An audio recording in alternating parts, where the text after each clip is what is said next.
क्यों आते थे? क्योंकि दुनिया की चिंता में, दुनिया की फिक्र में लगते रहते। और अगर यही चिंता, यही फिक्र उस समय परमात्मा के नाम पर निकाले, बैठ जाओ और बैठ करके जितना दूर से बने 11 बार, 21 बार, 51 बार, 108 बार अगर बैठ करके आप ओम का जाप करेंगे, ओम, आपको आलस नहीं आएगा। ओम का जाप करेंगे, आपको ऊर्जा प्राप्त होगी। राम का नाम लेंगे, आपको शक्ति प्राप्त होगी। कृष्ण का नाम लेंगे, माता का नाम लेंगे, हैं? अपने लिए सब कुछ करते हो, कुछ परमात्मा के लिए किया करो। परमात्मा के लिए करोगे, परमात्मा तुम्हारे लिए करेगा। जब तुम परमात्मा के लिए कुछ नहीं करोगे तो परमात्मा तुम्हारे लिए क्या करेगा? कुछ नहीं करेगा। 60 वर्ष की उम्र में भी आलस से रहित, माने आलस नहीं था उन्हें, अराज करते थे। मृगयाशील यानी मृग शिकार करने बन में गए। मृगों को खोजते खोजते भूख प्यास से व्याकुल हो गए। गर्मी से व्याकुल होकर राजा ने क्या देखा कि समीप में ध्यान करते मुनि बैठे हुए हैं।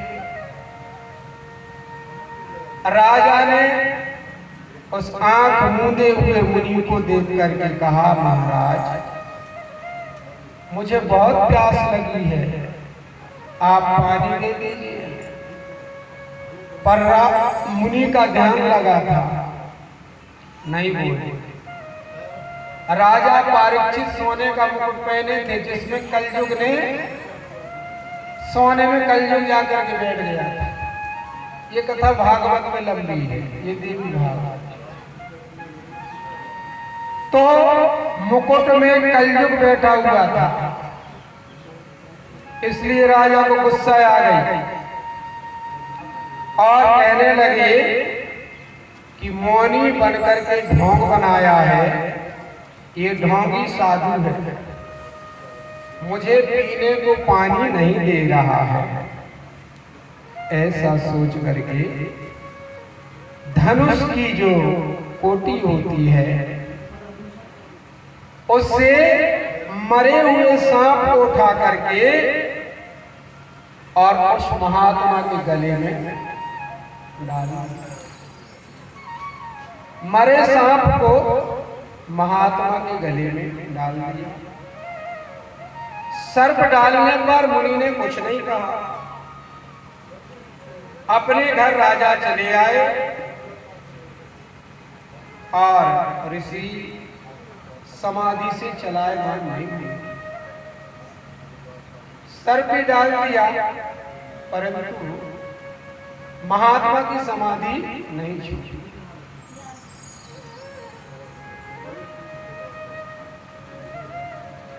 और वहां से कुछ दूर पर उनका बेटा, समीप ऋषि का बेटा श्रृंगी, और देवी भागवत में एक नाम और आया है, ये नाम है गावी जात। इनको श्रृंगी भी कहते हैं, भागवत में श्रृंगी और देवी भागवत में गावी जात नाम लिखा हुआ है। वह बड़ा सख्त था, बालकों के साथ खेल रहा था।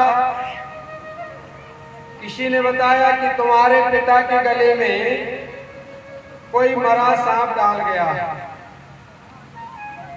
वचन सुनकर के महाक्रोधित हुआ और क्रोध कर अपने हाथ में कौश की नदी का जल लिया और जिस राजा ने मेरे पिता के गले में मरा तक्षक सर्प डाल दिया है, उस पापी की मौत 7वें दिन तक्षक नाग के काटने से हो जाएगी।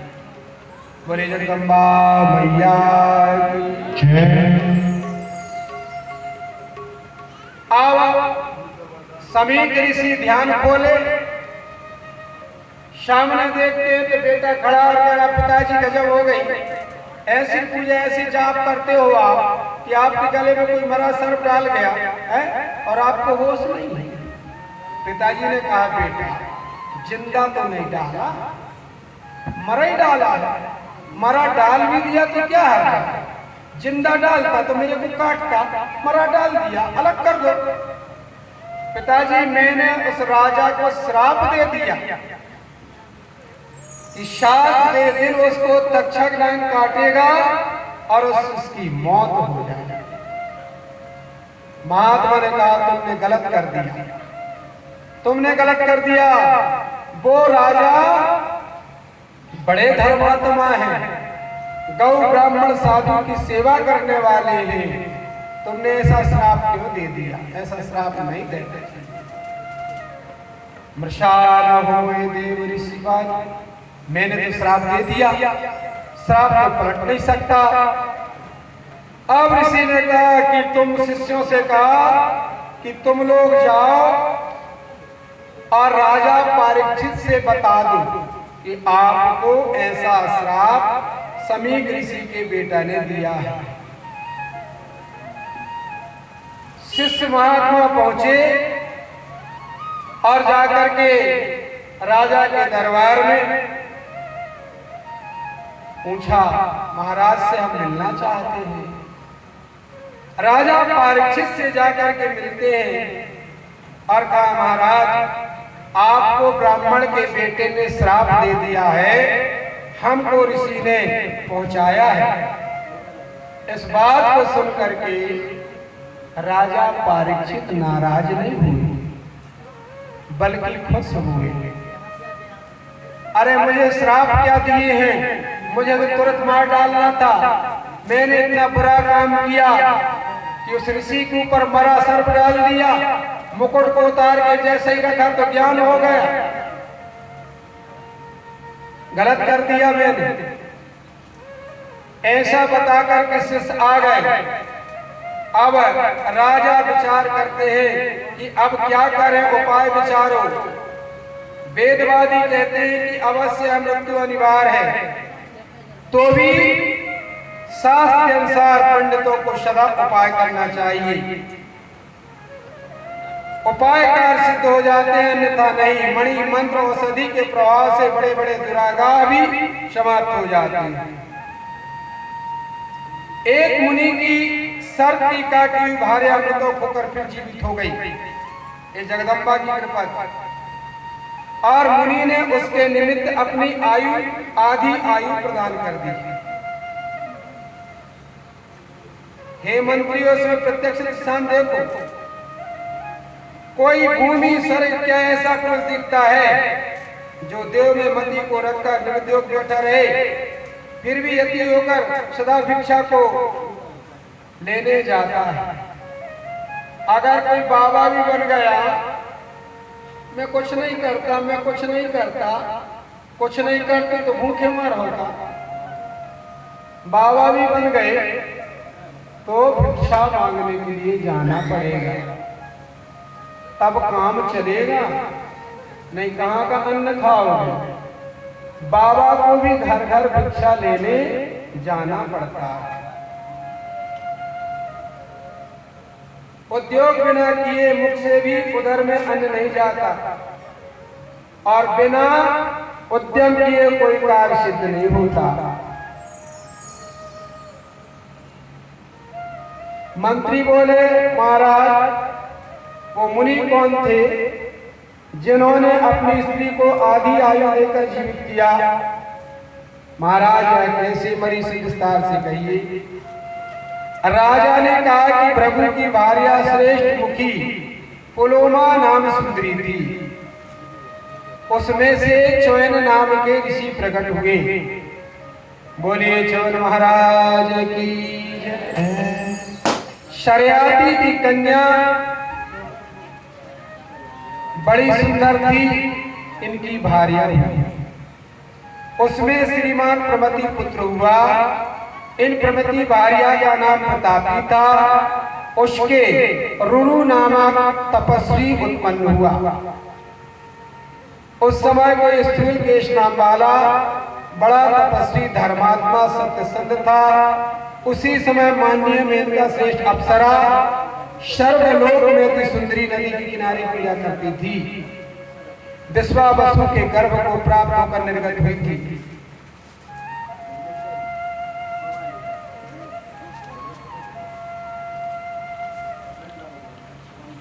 विवाह किया और विवाह करके घर में लाया। और घर में लाया, कथा पूजा हुई और रात में सोए और पत्नी को सर्प ने काट लिया। अब तो पति बिलक बिलक करके रोने लगा कि सिर्फ विवाह करके लाया और पत्नी मर गई। मांगने पर मृत्यु नहीं मिलती, पर सर्प काटने से मृत्यु हो जाती। बहुत परेशान हो गया। देवताओं की आराधना करने गए, भगवान रक्षा करे, मेरी पत्नी को जीवित करे। अभी पैर का महावर भी नहीं छूटा, मेहंदी भी नहीं छूटी और मेरी पत्नी दुनिया से चली।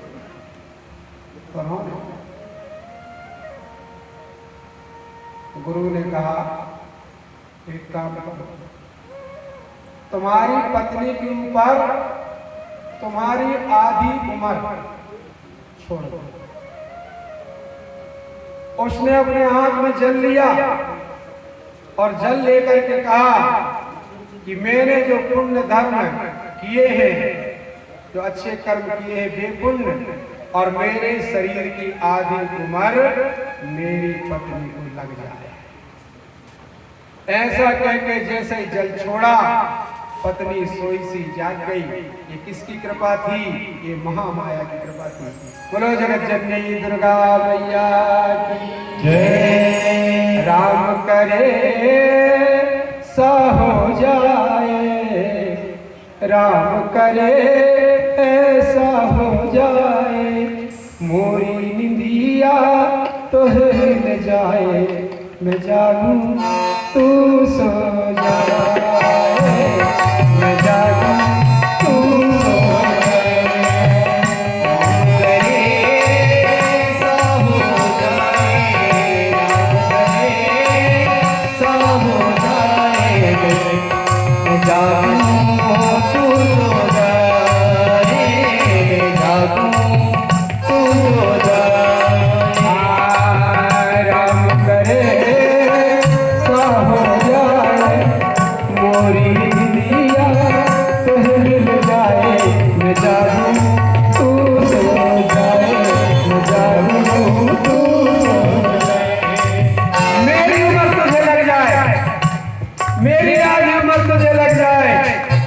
मैं जागूं तू सो जाए, तू सो जाए मैं जागूं। तू जिंदा हो जा, जिंदा हो जा, जीवित हो जा। महामाई की कृपा से उठ के बैठ गई और हंसने लगी। आ तेरे चरणों मेरा प्रणाम, तेरे चरणों मेरा प्रणाम, रक्षा करो श्री राम, रक्षा करो श्री राम। सप्ताही बजाने में मेरा तेरे चरणों में मेरा प्रणाम, रक्षा करो श्री राम, रक्षा करो श्री राम।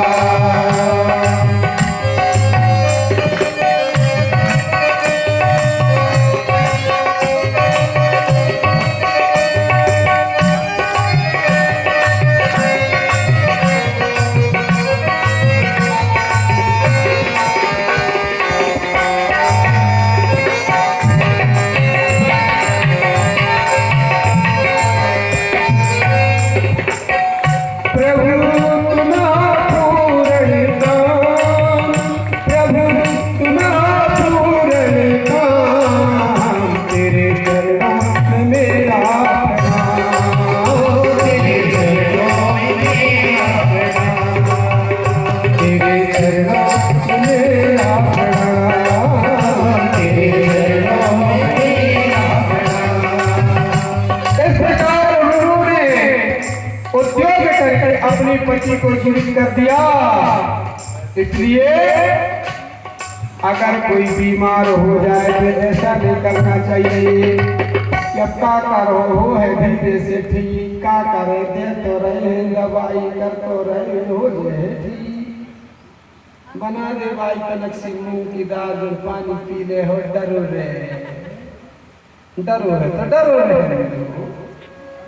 उसके लिए उपाय सोचना चाहिए, उपाय करना चाहिए, उद्योग करना चाहिए।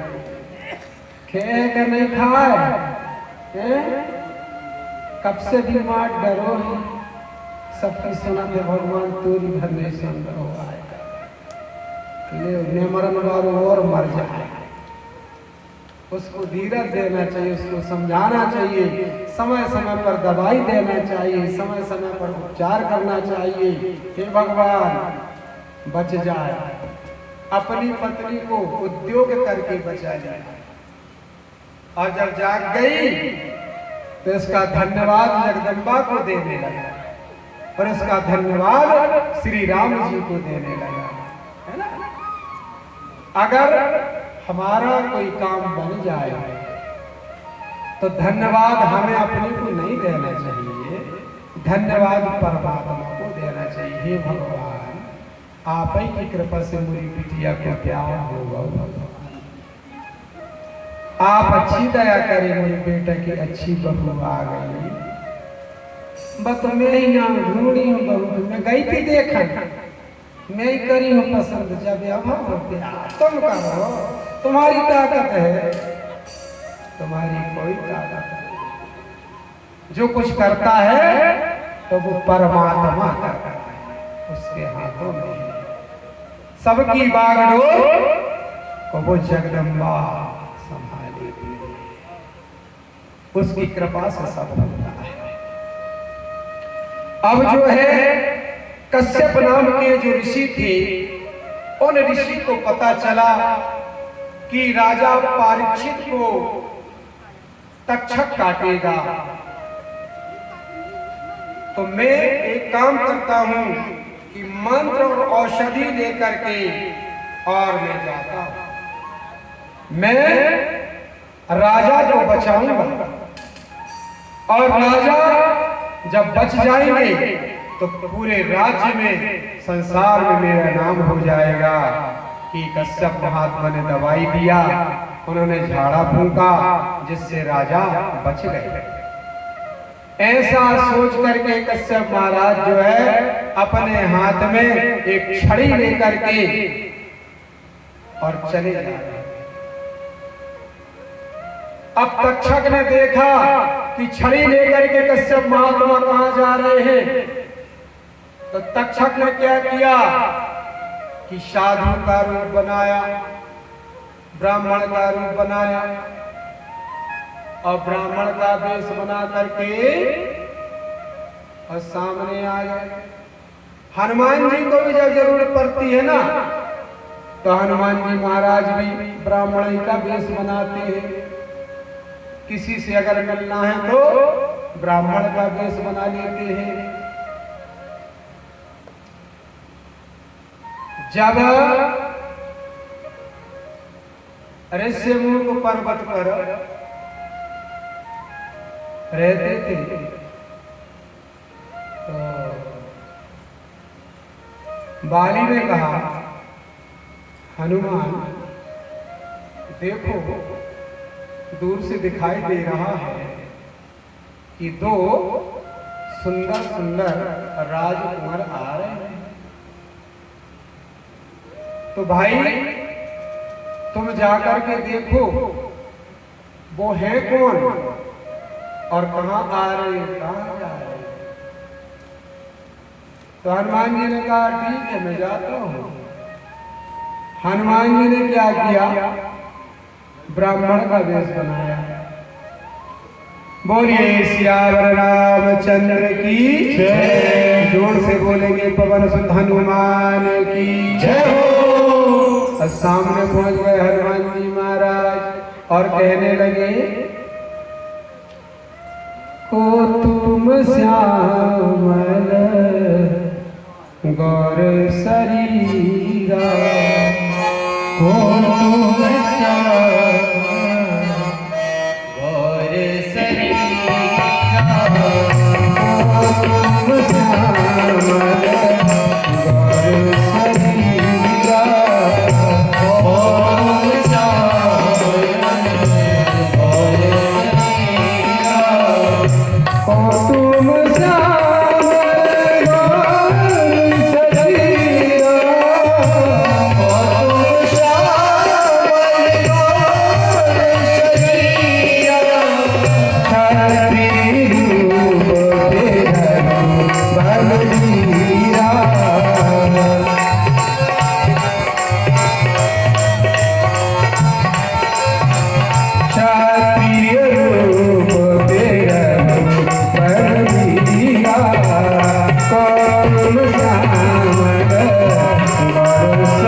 प्रणाम किया और कहा, प्रभु गौतम श्याम कौर शरीरा आप कौन हैं? सांवले सुंदर सलोने और गोरे रंग के आप कौन हो? क्षत्रिय रूप फिराओ बनवीरा, देखने में तो क्षत्रिय लगते हो, बन में फिर रहे हो। कठिन भूमि कोमल पदगामी, या भूमि तो बहुत कठोर है, कठिन है, खड़ी है, आपके चरण तो कोमल है, और आप बिना जूता चप्पल पहने चल रहे हो। कठिन भूमि कोमल पदगामी, कवन है तो बन बिचरो स्वामी, कौन से काम के लिए आप यहाँ घूम रहे हैं? अब जो है भगवान ने कहा, एक साथ में ब्राह्मण देशधारी हनुमान जी, भगवान ने कहा,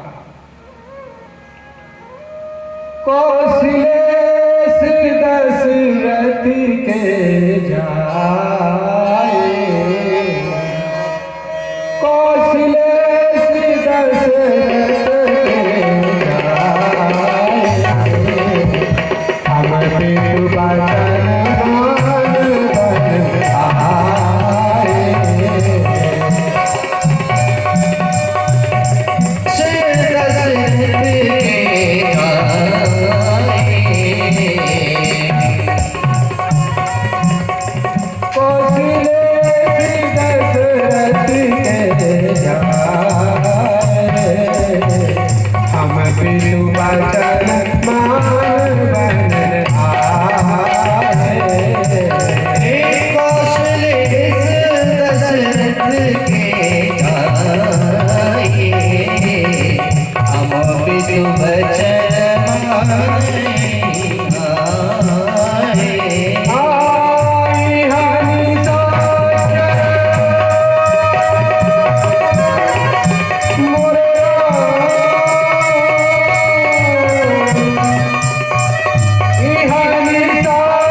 कौशल्या हमारी माता का नाम है, दशरथ हमारे पिता का नाम है, हम उनके जाए हैं और पिता की आज्ञा से हम यहाँ आए हैं। हमारी पत्नी सिया सुकुमारी को राक्षस ने हरि कर लिया है, जिसको हम भोगते हैं। अपरिचरित कहा में गाई, विप्र कहा निज कथा बुझाई। मैंने अपना चरित्र कहा, हे ब्राह्मण आप अपना चरित्र कहिए। हनुमान जी जा रहे हैं। हनुमान जी ने कहा प्रभु यहाँ पर बाली आर्य की सेना, उन्होंने मुझे पहुंचाया और मैं आपके पास आया। अब हनुमान जी पहचान गए। हनुमान जी ने कहा, एक मूढ़ में मंदमती कुटिल हृदय